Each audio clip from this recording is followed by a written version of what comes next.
क्या रतन टाटा अब भी फोर्ड से बदला ले रहे हैं? दोस्तों, साल 1998 में जब रतन टाटा जी ने अपने ड्रीम प्रोजेक्ट के तहत टाटा इंडिया को लॉन्च किया था, तब उन्होंने कभी अपने सपने में भी नहीं सोचा होगा कि आगे चलकर उन्हें फोर्ड जैसी बड़ी कंपनी के सामने बेइज्जत होना पड़ेगा।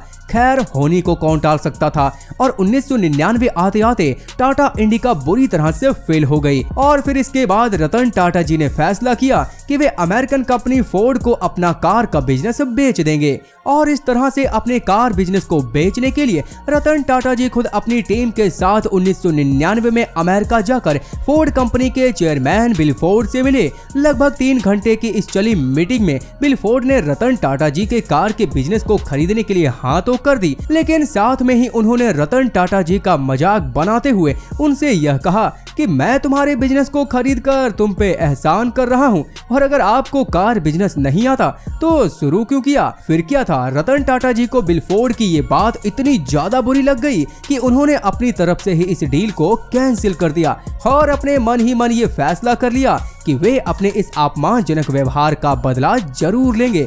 दोस्तों, इसके बाद धीरे धीरे वक्त बीतता गया और टाटा मोटर्स भारतीय बाजार में ग्रो करता गया। और फिर आया साल 2008 जब रतन टाटा जी को अपनी बेइज्जती का बदला लेने का मौका मिल गया। दरअसल 2008 में आई वैश्विक मंदी की वजह से फोर्ड कंपनी पूरी तरह से लॉस में चली गई, और ऐसे में अपने लॉस को रिकवर करने के लिए फोर्ड कंपनी को अपनी लैंड रोवर और जैगुआर के बिजनेस को बेचने की नौबत आ खड़ी हुई। लेकिन दोस्तों, वैश्विक मंदी के दौरान जब कोई भी बड़ी कंपनी फोर्ड के लैंड रोवर और जैगुआर के बिजनेस को खरीदने के लिए तैयार नहीं हुई, तब रतन टाटा जी ने फोर्ड पर एहसान करते हुए उनके लैंड रोवर और जैगुआर के बिजनेस को $2.3 बिलियन में खरीद लिया। और दोस्तों, यहाँ मजे की बात तो यह है कि जब रतन टाटा जी ने फोर्ड के बिजनेस को खरीदा, तब खुद फोर्ड के चेयरमैन विलियम कार्लेस फोर्ड ने उनसे हाथ जोड़कर ये कहा कि आपने हमारे बिजनेस को खरीद कर हम पे बहुत बड़ा एहसान किया है। वैसे दोस्तों, इसे ही कहते हैं रॉयल स्टाइल में बदला लेना।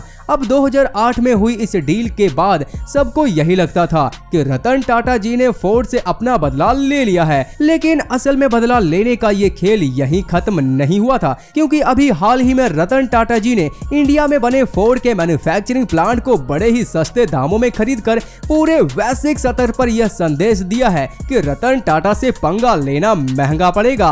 दरअसल दोस्तों, रतन टाटा जी ने अभी हाल ही में अपने बिजनेस को बढ़ाने के लिए फोर्ड के आनंद वाले मैन्युफैक्चरिंग प्लांट को $91.5 मिलियन में यानी लगभग 726 करोड़ रुपए में खरीद लिया। अब दोस्तों, यहाँ आपके मन में ये सवाल जरूर आ रहा होगा कि फोर्ड एक एक करके अपने सभी इंडियन बिजनेस को बेच क्यों रहा है। तो दोस्तों, यहाँ हम आपकी जानकारी के लिए बता दें कि वैसे तो फोर्ड दुनिया के सबसे बड़ी ऑटोमोबाइल कंपनियों में से एक है, और इसका बिजनेस अमेरिका के साथ साथ और भी कई देशों में फैला हुआ है। लेकिन इंडिया में बिजनेस कर पाना सबके बस की बात नहीं है, क्योंकि हमारे भारतीयों की पसंद काफी अलग होती है।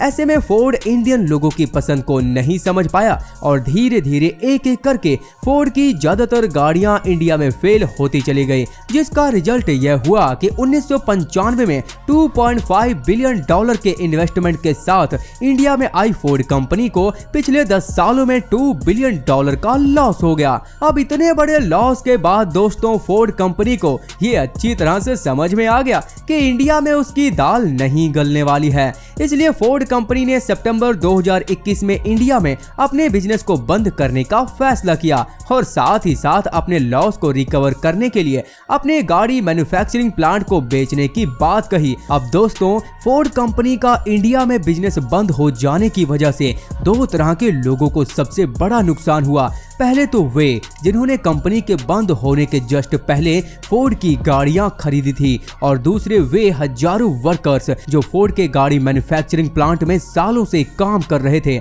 ऐसे में कंपनी ने अपने कस्टमर्स को तो ये आश्वासन दे दिया कि भले ही वे इंडिया में ना रहें, लेकिन फिर भी वे अपने कस्टमर्स को 10 साल तक की सर्विस देंगे। लेकिन अब बात आती है उन वर्कर्स की जिन्हें मैन्युफैक्चरिंग प्लांट बंद होने की वजह से काम से निकाल दिया गया था। हालांकि फोर्ड ने इंडिया में सिर्फ गाड़ियां बनाने का बिजनेस बंद किया था और उनके गाड़ियों के पार्ट्स बनने का बिजनेस अभी चालू था। लेकिन इस बिजनेस के लिए उन्हें अब उतने ज्यादा वर्कर्स की जरूरत नहीं थी जितनी की गाड़ियां बनाने में जरूरत होती थी, इसलिए बहुत सारे वर्कर्स की नौकरी चली गई। लेकिन यहाँ दोस्तों जब रतन टाटा जी ने फोर्ड के कार मैन्युफैक्चरिंग प्लांट को खरीदा तब सबकी जिंदगी बदल गई। इस डील से रतन टाटा जी को तो फायदा हुआ ही, लेकिन साथ में फोर्ड कंपनी और फोर्ड कंपनी के वर्कर्स को भी फायदा हुआ। लेकिन कैसे, तो चलिए जानते हैं। दरअसल दोस्तों कोरोना के बाद से ही टाटा कंपनी कार्स की डिमांड काफी ज्यादा बढ़ गई थी और अब तो टाटा कंपनी ने इलेक्ट्रिक कार बनाने के फील्ड में भी अपना कदम रख दिया है। ऐसे में दोस्तों टाटा कंपनी को अपने इंडियन कस्टमर्स की डिमांड को पूरा करने के लिए फोर्ड जैसे ही किसी बड़े कार मैन्युफैक्चरिंग प्लांट की सख्त जरूरत थी। लेकिन अगर टाटा कंपनी अपना खुद का मैन्युफैक्चरिंग प्लांट बनाती तो इसमें कई सालों का वक्त और कई हजार करोड़ रुपए लग जाते। इसलिए रतन टाटा जी ने समझदारी दिखाते हुए फोर्ड के 4500 करोड़ रुपए के लागत से बने हुए मैन्युफैक्चरिंग प्लांट को सिर्फ 726 करोड़ में ही खरीद लिया। इससे उनके करोड़ों रुपए तो बचे ही, साथ ही उनके कई सालों का समय भी बच गया। रतन टाटा जी के अकॉर्डिंग फोर्ड के इस मैन्युफैक्चरिंग प्लांट में कुछ बदलाव करने के बाद हर साल इसमें 4,20,000 गाड़ियों को बनाया जा सकेगा। और तो और दोस्तों टाटा कंपनी के लिए सानंद वाले मैन्युफैक्चरिंग प्लांट को खरीदने का एक और बड़ा फायदा यह भी है कि यह प्लांट रतन टाटा जी के दूसरे मैन्युफैक्चरिंग प्लांट से सिर्फ 4.5 किलोमीटर दूर है। यानी कि अब रतन टाटा जी के लिए अपने एक प्लांट से दूसरे प्लांट में चीजों को पहुंचाने का खर्च लगभग 0 के बराबर हो गया है। दोस्तों यहाँ तक सुनने के बाद अब आपको यही लग रहा होगा कि इस डील में तो सिर्फ रतन टाटा जी का ही फायदा है, लेकिन ऐसा नहीं है। इंडियन मार्केट में अपना 2 बिलियन का लॉस करने के बाद अगर फोर्ड कंपनी को अपने मैन्युफैक्चरिंग प्लांट के लिए 726 करोड़ रुपए मिल रहे हैं, यह उनके लिए बहुत बड़ी लॉस रिकवरी है। इसके साथ ही रतन टाटा जी ने यह वादा भी किया है कि वे फोर्ड मैन्युफैक्चरिंग प्लांट में काम करने वाले पुराने सभी वर्कर्स को भी काम देंगे। इससे फोर्ड कंपनी की इंडियन मार्केट में इज्जत खराब होने से बच गई और साथ ही सभी वर्कर्स का भला भी हो गया। और तो और दोस्तों अपने मैन्युफैक्चरिंग प्लांट को बेचने के बाद फोर्ड कंपनी ने गाड़ी के पार्ट्स को बनाने वाले बिजनेस को चालू रखने के लिए इस मैन्युफैक्चरिंग प्लांट के एक छोटे से हिस्से को टाटा कंपनी से किराए पर ले लिया। यानी कि दूसरे शब्दों में कहें तो किस्मत का पहिया ऐसा घूमा कि जिस रतन टाटा का फोर्ड कंपनी ने कभी मजाक बनाया था वह आज रतन टाटा का किराएदार बन चुका है। खैर दोस्तों आपको क्या लगता है कि रतन टाटा जी ने फोर्ड से बदला लेने के लिए उसका मैन्युफैक्चरिंग प्लांट खरीदा या फिर एक समझदार बिजनेसमैन की तरह अपने बिजनेस को ग्रो करने के लिए फोर्ड प्लांट को खरीदा? अपनी राय हमें कमेंट में जरूर बताएं। साथ ही अगर आप यह जानना चाहते हैं कि दुनिया के सबसे ज्यादा अमीर देशों की लिस्ट में हमारे भारत कितने नंबर पर आता है तो स्क्रीन पर क्लिक करके या डिस्क्रिप्शन बॉक्स में दिए गए लिंक से आप देख सकते हैं। Thanks for watching.